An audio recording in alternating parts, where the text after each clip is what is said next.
सो क्या आप लोग क्या बताना चाहोगे पहले टू द पीपल जो लोग इस टाइम पर यहाँ पर हैं अबाउट बाइकिंग, आपके पैशन के बारे में थोड़ा सा बताइए, how you guys started this journey. Ankit you start. Sir आप सीनियर हो सर, आप तो स्टार्ट होनी चाहिए। मेरी जर्नी तो मेरे ख्याल से मुझे यहाँ कोई भी नहीं दिख रहा, वो पैदा हुआ होगा तब से शुरू हुई है। 1978 was my biking journey when it started.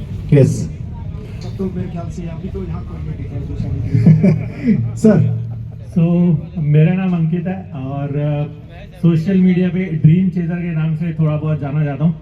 तो अभी तक मैं पिछले 5 साल में 2 लाख किलोमीटर से ज़्यादा ट्रैवल कर चुका हूँ अपनी मोटरसाइकिल पे और अराउंड 46 कंट्रीज ट्रैवल कर चुका हूँ।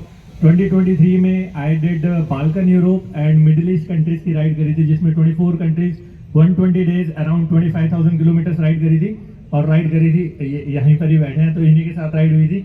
एंड अभी recently I did India to Norway and UK, वो भी 24 कंट्रीज की राइड थी। अपनी मोटरसाइकिल के ऊपर ही गया था, KTM 390 एडवेंचर।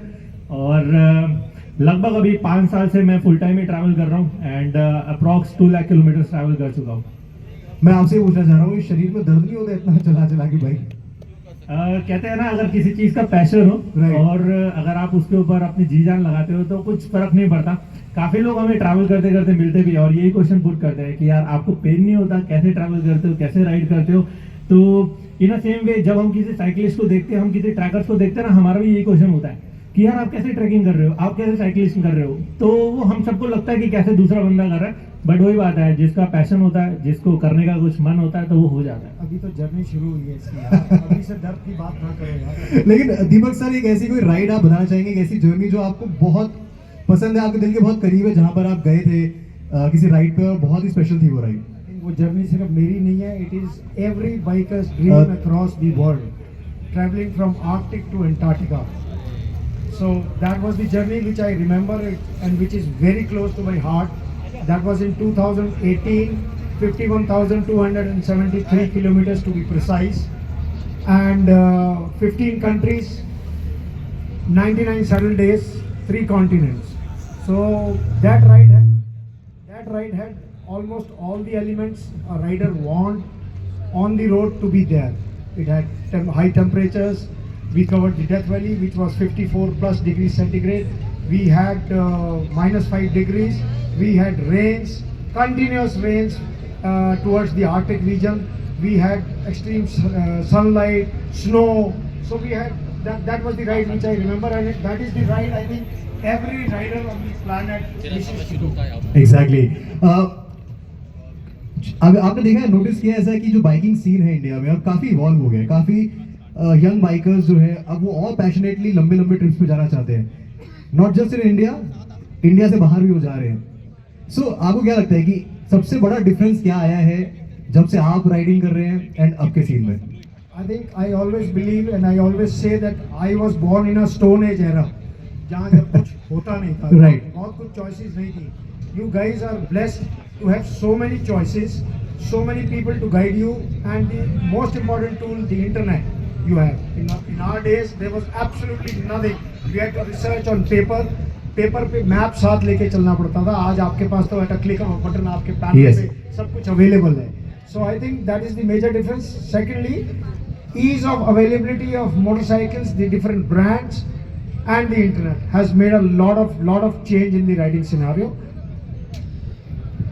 अंकित सर, आप मुझे बताइए, जब आप राइड करते हैं, क्योंकि जवान खून है सो क्या चैलेंजेस आपको लगते हैं इंडियन रोड्स पर? क्या क्या चैलेंजेस आपको आते हैं as a rider Indian roads पे? यस, रोड्स हैं जहाँ आप राइड करते हैं। एक्चुअली 2022 तक तो मुझे बहुत ज़्यादा डिफरेंस फील नहीं होता था। मुझे लगता था ठीक है, सारी रोड जैसी होती है, ट्रैवल करते हैं, मस्ती करते हैं। लेकिन अभी रिसेंटली जैसे मैं 2 बार अपना यूरोप की राइड करके आया, यूके तक गया, then I found a lot of difference. अब यहाँ पर चलाने में एक्चुअली थोड़ी सी डिफिकल्टी होती है, क्योंकि अब रियलाइज होता है कि हमारी कंट्री में एक्चुअली कहते तो है कि हम काफ़ी अच्छे से डेवलप हो रहे हैं, लेकिन एक्चुअली में अभी भी हम बहुत पीछे हैं रोड्स के मैटर में भी।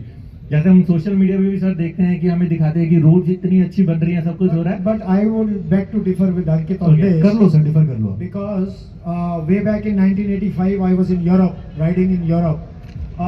मुश्किल से मैं मेन सिटी रोड्स की बात कर रहा हूँ, ईंटों की रोड्स थी and bikes and cars were zipping at 150 back then in 1985 also. The most important difference what I observe in Asia, not only in India, in Asia, is that we are not responsible enough. We don't ride and drive responsibly. That is the major difference. We don't follow the rules. हमको लगता है कि यार सब कुछ चलता है. Right. That is the major difference.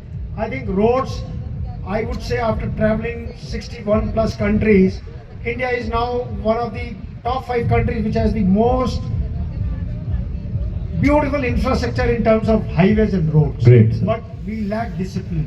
That is where I always say we have more responsibility in educating and disciplining yes road users. Sir, इससे ही मेरा एक क्वेश्चन भी था आपको मैं पूछना चाह रहा हूँ, क्योंकि जो बाइकर्स है ना उनको लगता है एक बड़ी बाइक आ गई है 1000 सीसी की, 1250 सीसी की, अब बस निकल जाओ रोड पर.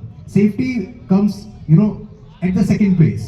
सो आप क्या बताना चाहोगे, एक ऐसी सेफ्टी टिप जो आपको लगता है कि हर एक बाइकर को ये तो फॉलो करनी ही चाहिए while they are riding? Okay, so मेरा बेसिकली ये मानना है कि अगर आप एक अच्छी बाइक परचेज कर सकते हो तो आप एक अच्छे राइडिंग गियर्स भी परचेज कर सकते हो. क्योंकि मैं बहुत सारे यहाँ पर बाइकर्स को अब देखता हूँ, नोटिस करता हूँ कि वो अच्छी बाइक तो चला रहे हैं, 8-8, 9-9 लाख रुपए की बाइक है, लेकिन राइडिंग गियर्स जब लेने होते हैं तो हार्डली वो प्रो बाइकर ग्लव्स आते हैं 200-250 रुपए Yes. वाले. सो दे चूज कि हमें वो वाले ठीक है हम चला लेंगे. एंड राइडिंग गियर्स में भी दे गो विद, आप देखोगे कि कोई राइडिंग पैंट नहीं होती एंड जिप ऐसे क्रॉस करते हैं. सो मुझे लगता है कि अगर आप 10 लाख की एक बाइक परचेज कर सकते हो तो मिनिमम आपके पास 1 लाख के गियर्स होने चाहिए. That is what I feel. 10% minimum होना चाहिए.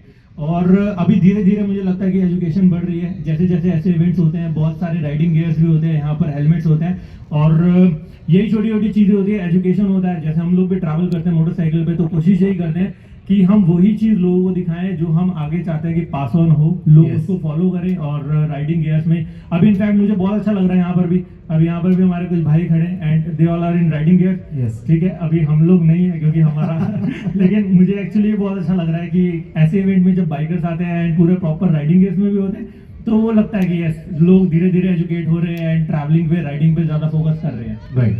सो मेरा अगला सवाल आप दोनों से है. आई नो आप लोगों ने बहुत सारी राइड्स करी हैं, आप अलग अलग डेस्टिनेशन पे गए हैं, लेकिन फिर भी एक ना चेकलिस्ट में ड्रीम डेस्टिनेशन होती है. कई बार वो हो जाती है, उसके बाद एक नई बन जाती है. सो अभी करंटली आप दोनों की चेकलिस्ट में एक ड्रीम डेस्टिनेशन क्या है जहाँ पे आपको जाना है बाइक से? आई थिंक मेरे लिए तो एक कहना तो बड़ा मुश्किल है. अभी सिर्फ 61 हुई है. लेकिन सर एक ही कह रहे हैं अभी आपको, एक.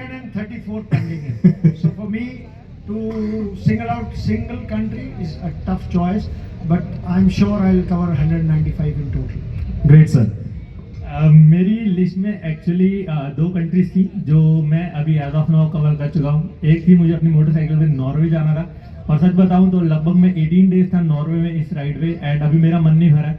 डेफिनेटली कोशिश करूंगा कभी ना कभी दोबारा, अगर कभी यूरोप का प्लान बना तो. अगर एक कंट्री में जो विजिट करना चाहूँगा तो वो है नॉर्वे.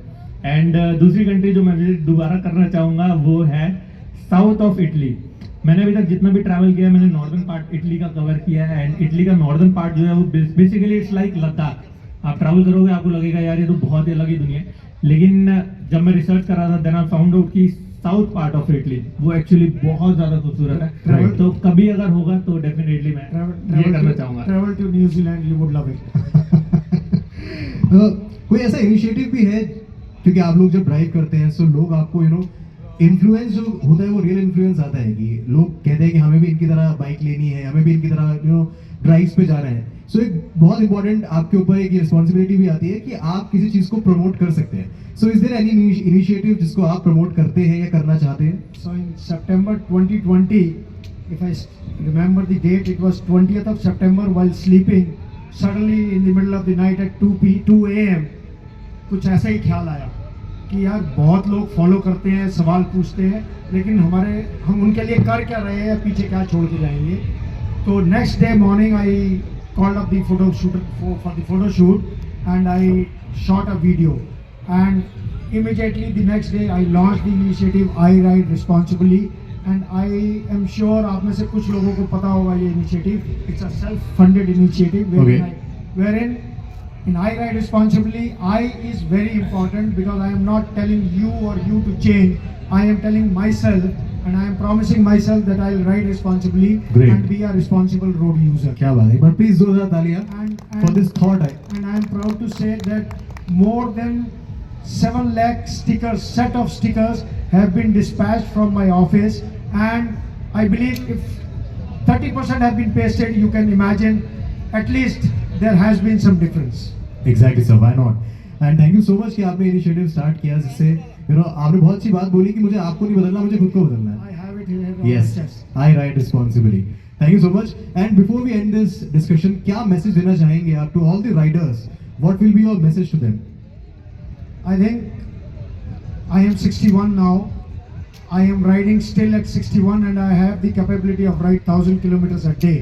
तो मैं सबको यही कहता हूँ, पहले जिंदगी रहेगी तभी राइड कर पाओगे, इसलिए ride responsibly, ride safely, be a responsible road user, do not trouble others on the road so that you set a precedence that we motorcyclists are good users on the road, which will in turn have a good social presence and हमारी brand image as a motorcyclist would improve. Right. अंकित, मेरा एक छोटा सा फंडा है. आपने बोला कि क्या मैसेज देना चाहोगे. मैं बाइकर्स को यहाँ पर इतना बोलूँगा, खाली अगर आपका माइंड रोड पे कह रहा है कि मैं इस गाड़ी को ओवरटेक नहीं कर सकता, तो कोशिश भी मत करना, कोशिश भी मत करना. मैं एक बहुत सिंपल से आपको बात कर रहा हूँ, इसको तसल्ली से सोचना. राइड करते करते भी सोचना, हम कई बार ओवरटेक करने की सोचते हैं और एक बार भी हमारे माइंड ने कह दिया ना, डाउट हो गया, नहीं, तो कोशिश भी मत करना. तो ये सबसे बड़ा मैं एक सेफ्टी टिप आपको बोलूँगा. अपार्ट फ्रॉम राइडिंग गियर से हेलमेट तो बोलते हैं हर कोई, लेकिन ये एक टिप के बारे में आपको बोलूँगा. I think a very beautiful message. Once again, thank you so much, Deepak Gupta ji, Thank you. aka Mountain Man, and Ankit Lamba, aka Dream Chaser. I wish कि आप लोग 195 countries जल्दी करो और आप इटली का दूसरा पार्ट जो है उससे जल्दी ट्रैवल करो. Once again, thank you so much for joining the session. Thank you Red FM, बजाते रहो. बजाते रहो. बजाते रहो. Thank you so much, guys.